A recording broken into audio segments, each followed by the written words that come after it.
औज़ुबिल्लाहि मिनश्शैतानिर्रजीम बिस्मिल्लाहिर्रहमानिर्रहीम रब्बिश्रह ली सदरी वयस्सिर ली अमरी वहलुल उक़दतम मिन लिसानी यफ़क़हू क़ौली अम्मा बाद वक़ुल ज़अल हक़्क़ल बातिल इन्नल बातिल काना ज़हूक़ा ला इक्राहा फ़िद्दीन।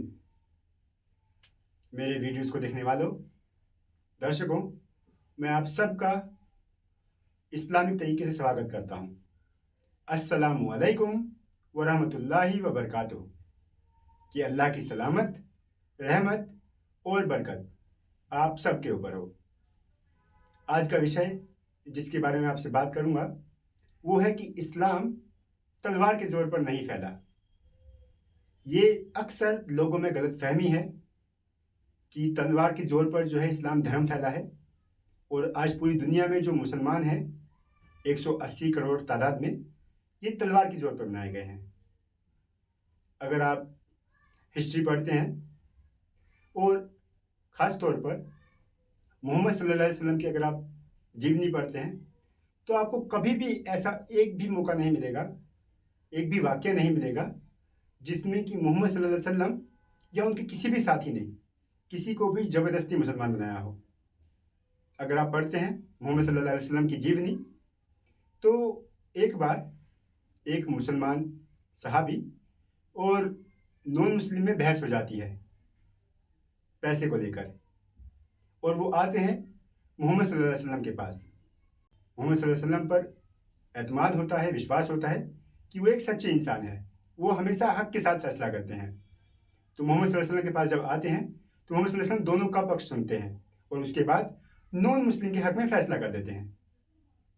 भले ही ये बात मुस्लिम को नागवार लगती है, उसको पसंद नहीं होती, लेकिन फिर भी अल्लाह के रसूल हमेशा हक़ का साथ देते थे, हमेशा हक़ की बात करते थे।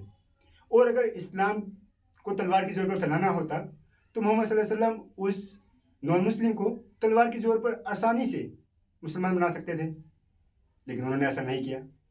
अगर आप पढ़ते हैं मोहम्मद सल्लल्लाहु अलैहि वसल्लम के दौर का वाक़या, उस दौर में कुछ मुसलमानों ने नॉन मुस्लिम्स की जो ज़मीनें हैं वो हड़प कर ली थी मस्जिद बनाने के लिए।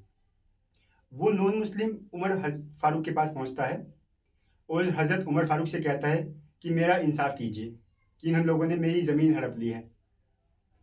तो उमर फारूक उस समय आसानी से उसको मुस्लिम बना सकते थे तलवार की जोर पर, या उसे मार सकते थे, लेकिन उन्होंने ऐसा नहीं किया। बदले में उन्होंने फटकारा उन मुसलमानों को जिन्होंने ज़बरदस्ती उनकी ज़मीन हड़प ली थी, और उनको फ्यूचर में भी ऐसा करने से रोका कि तुम भविष्य में भी कभी ऐसा मत करना, और उस नॉन मुस्लिम को उसकी ज़मीन वापस दी। ऐसा एक वाक़या तब होता है जब हज़रत उमर फारूक अपने लोगों के साथ एक चर्च के पास से गुजरते हैं, तो वहाँ का पादरी उन्हें पहचान लेता है और हज़रत उमर फारूक को कहता है कि आप आइए, आप हमारे यहाँ पर विश्राम कीजिए। तब हज़रत उमर फारूक उन्हें कहते हैं कि उन्हें नमाज़ पढ़नी है। तो वो पादरी अपने पूरे चर्च को साफ़ करवाता है, पानी से धुलवाता है, और जितनी भी मूर्ति होती हैं और जो उनकी ईसाई धर्म के जो लक़ब हैं, निशानात हैं, वो होते हैं, उन सबको हटाते हैं। उनसे कहते हैं आप यहाँ नमाज़ पढ़िए। और नमाज़ पढ़ने के लिए जब उमर फारूक खड़े होते हैं तो उनको कुछ ध्यान आता है और वो वहाँ से चले जाते हैं और जंगल में जाकर नमाज़ पढ़ते हैं।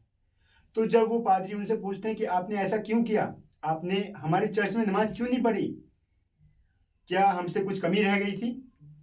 हमने तो चर्च को धुलवाया भी था, हमने सारी मूर्तियाँ और सारी निशानियाँ जो सलेबीज़ के साइन होते हैं वो भी हमने हटा दिए थे। उमर फारूक कहते हैं कि नहीं है पादरी, तुमने या तुम्हारी चर्च में कोई भी कमी नहीं थी, लेकिन मैंने नमाज इसलिए नहीं पढ़ी कि कल को कोई मुसलमान ये दावा ना कर ले कि हज़रत उमर फारूक ने यहाँ पर नमाज पढ़ी है, तो ये एक मस्जिद थी पहले, और तुम्हारे चर्च पर कोई आँच ना आए, इसलिए मैंने चर्च में नमाज नहीं पढ़ी। तो उमर फारूक अगर चाहते तो उस पादरी को मुसलमान बना सकते थे तलवार की जोर पर। हुकूमत उनकी थी, बादशाह थे वो। 32 वर्ग मील, 32 लाख वर्ग किलोमीटर के वो बादशाह थे। रोमन एम्पायर, पर्शियन एम्पायर, सबको ख़त्म करने वाले उमर फारूक थे। उनके दौर में सब पर्शियंस ख़त्म हुए थे। तो वो आराम से मुसलमान बना सकते थे, लेकिन उन्होंने ऐसा नहीं किया। अगर आप वाक़या पढ़ते हैं मिस्र का, मिस्र में जब भी नदी सूख जाती थी, सूखे का समय होता था, तो वो लोग इतने जाहिल थे और मक्कार थे कि लड़कियों को दुल्हन की तरह सजाते थे और उनकी बलि चढ़ा देते थे नदी में। तो जब इस्लाम कायम हुआ और जब मिस्र को फतह कर लिया गया, तब लोगों ने अर्ज़ किया कि ए हज़रत अमीरुल मोमिनीन, आप हमें इजाज़त दीजिए कि सूखे के समय हम अपनी लड़कियों को बलि चढ़ाएं, जिससे कि जो नदी में पानी है वो भरा रहे। हज़रत उमर फारूक ने एक जुमला कहा, सूरा इसरा सूरा नंबर 17 आयत नंबर 81,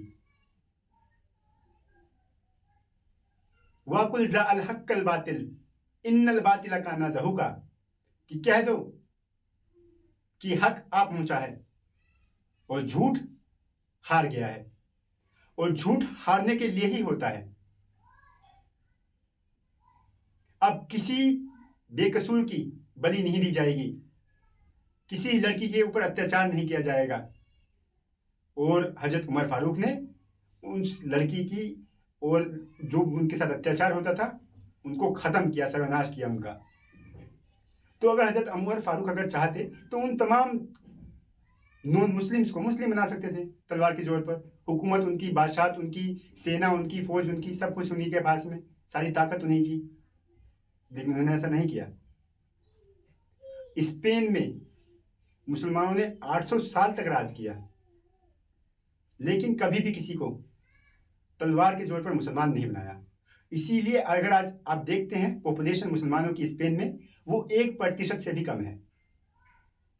अरब देशों में 14 मिलियन कॉप्टिक क्रिश्चियंस है। कॉप्टिक क्रिश्चियन उनको कहा जाता है जो जनरेशन से, यानी कि उनके पूर्वज भी क्रिश्चियंस थे और वो भी क्रिश्चियन है, उनको कॉप्टिक क्रिश्चियंस कहा जाता है। 140 लाख, यानी कि 1 करोड़ 40 लाख से 1 करोड़ 50 लाख की तादाद में अरब देशों में आज कॉप्टिक क्रिश्चियंस मौजूद हैं, जहां पर मुसलमानों ने 1400 साल तक शासन किया। अगर वो चाहते तो इनको आसानी से मुसलमान बना सकते थे तलवार के जोर पर, उनके अंदर डर पैदा करके, लेकिन उन्होंने ऐसा नहीं किया, क्योंकि हमारा मजहब भी इसकी इजाज़त नहीं देता। ला इकराह फिद्दीन, सूरह बकरा सूरह नंबर 2 आयत नंबर 256, कि धर्म में कोई ज़बरदस्ती नहीं है। सच हमेशा झूठ से अलग होकर रहता है। भारत में मुसलमानों ने 800 से 1000 साल तक हुकूमत की, अगर आप हिस्ट्री पढ़ते हैं, लेकिन आज भी अगर आप देखते तो 80% जो तादाद है भारत में वो नॉन मुस्लिम्स की है।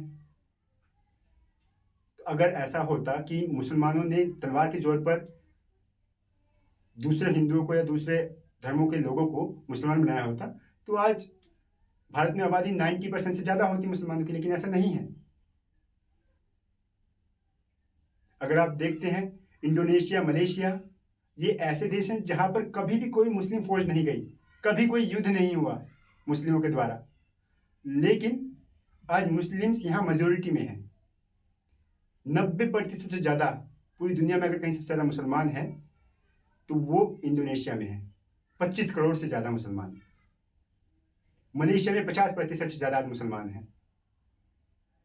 और एक सर्वे हुआ था जिसकी रिपोर्ट आई थी 1984 में, द प्लेन ट्रूथ मैगजीन में। सर्वे ये हुआ था कि यूरोप में सबसे ज़्यादा रफ्तार से फैलने वाला धर्म कौन सा है, और नंबर 1 धर्म जो सबसे ज़्यादा फैल रहा है 1934 से 1984 के बीच में, इन 50 सालों में सबसे ज़्यादा धर्म फैला है वो इस्लाम है, 237%। तो आप मुझे बताओ कि 1934 से 1984 के बीच में ऐसा कौन सा युद्ध हुआ था, मुसलमानों ने ऐसी कौन सी जंगें लड़ी थी जो कि इस्लाम का सबसे तेजी से विस्तार हुआ, उसमें मुसलमान सबसे तेजी से फैले। दूसरे नंबर पर क्रिश्चियनिटी थी 47%। एक प्रसिद्ध इतिहासकार हैं डिलेसी ओलेरी, जो अपनी किताब Islam at the cross road page number 1 में लिखते हैं कि ये एक बहुत ही बड़ा झूठ है जिसको इतिहासकारों ने बहुत बढ़ा चढ़ाकर लिखा है, बार बार दोहराया है कि इस्लाम तलवार की जोर पर फैला है। ये एक बहुत ही बड़ा झूठ है और ये कौन कहते हैं? कोई मुसलमान नहीं कहते, ये डिलेसी ओलेरी कहते हैं जो कि नॉन मुस्लिम है। महात्मा गांधी कहते हैं कि इस्लाम तलवार के जोर पर नहीं फैला, ये अपनी रिजिड सिंप्लिसिटी की वजह से फैला है और लोगों का अपने नबी के ऊपर अटूट विश्वास और अल्लाह के ऊपर अपने अटूट प्रेम और विश्वास की वजह से फैला है। एक स्वतंत्रता सेनानी थे जिनका नाम था B.N. पांडे, विशंबर नाथ पांडे। उन्होंने रिसर्च की, तहकीक की और उसके बाद वो कंक्लूजन पर आए कि जो बातें, जो नफरत मुगल शासकों के लिए फैलाई गई थी और टीपू सुल्तान के लिए घड़ी गई थी, वो सब झूठ है। उन्होंने कभी किसी को तलवार की जोर पर मुसलमान नहीं बनाया। उम्मीद करता हूं कि आप मेरी बात को समझेंगे और आप तहकीक कीजिए, आप खुद से पढ़िए, हिस्ट्री पढ़िए, छानबीन कीजिए, आपको खुद समझ आ जाएगा कि इस्लाम कभी तलवार की जोर पर नहीं फैला। अगर आप कहते हैं कि जो जमीनें जो जीती गई थी वो तलवार की जोर पर जीती गई थी, तो वो सभी योद्धा, सभी राजा तलवार के जोर पर ही जीतते थे। जो रोमन एम्पायर थी, जो पर्शियन एम्पायर थी, जो बाकी जो मुल्क के राजा थे, वो जंग करके जमीनें जीतते थे। और इस्लाम का तरीका दूसरा था।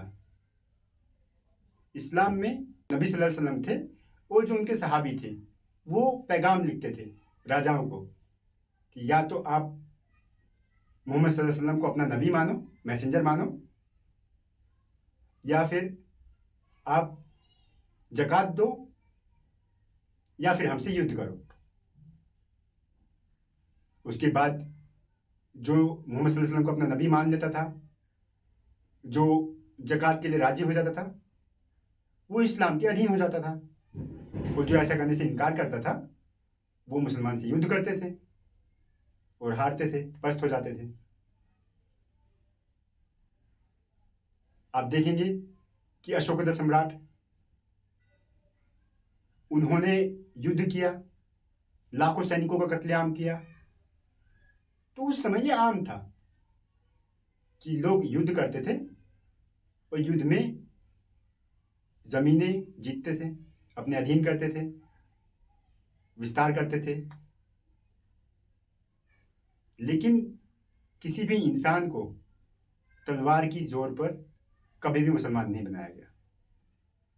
वाखिर दवाना अनिल हम्दुलिल्लाहि रब्बिल आलमीन।